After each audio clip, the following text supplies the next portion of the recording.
नमस्कार सबै नेपाली आम मतदाताहरूमा मेरो तर्फबाट।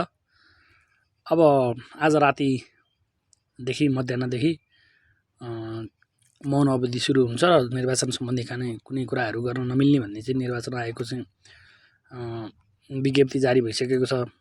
त्यसले गर्दाखेरि म त्योभन्दा पहिले के जानकारी गराउन चाहन्छु भने हामी मतदाताहरू भने किसान जस्तै हो।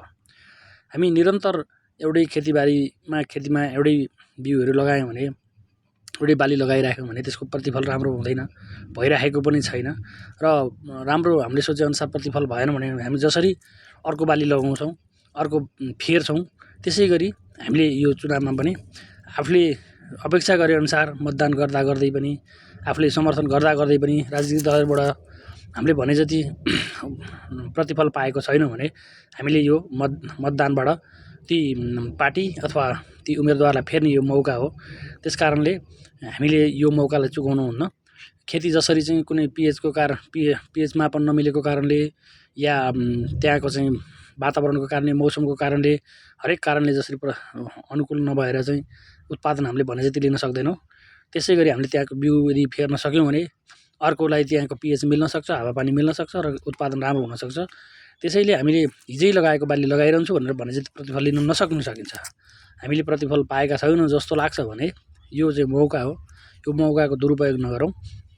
यो मौकाको सदुपयोग गर्दै यो आसन्न 21 गतेको निर्वाचनमा आफूलाई अनुकूल लागेका पार्टीहरू, आफूले आशा गरेका राजनीतिक दलहरू, उम्मेदवारहरूलाई खुलेर समर्थन गरौँ। र यो गोप्य मतदान पनि भएको कारणले गर्दाखेरि एउटै पार्टीमा समर्थन गर्दा पनि अर्को पार्टीलाई मतदान गरे पनि फरक केही पर्दैन, कुनै पाप लाग्नेवाला छैन। कस्ता अपराध त हामीहरू चाहिँ आफ्नो स्वार्थको लागि गर्छौँ भने देश र भावी सन्ततिको चाहिँ भविष्यको लागि हामीले यो अपराध होइन, हामीले यो चाहिँ परिवर्तन खोजेका हौँ। परिवर्तन आत्मसात गर्नुपर्छ।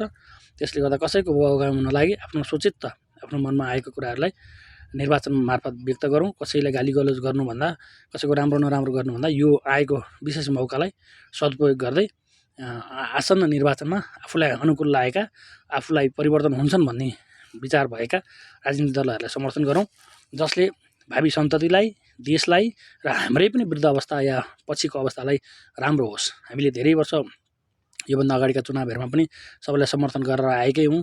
त्यसबाट के कति प्रतिफल पाइयो मूल्याङ्कन गरौँ। हामीले आशातीत गरेका अनुसार प्राप्त भएको छ भने उनीहरूलाई गरौँ, यदि छैन भने नयाँहरू छन् नयाँहरूलाई गरौँ।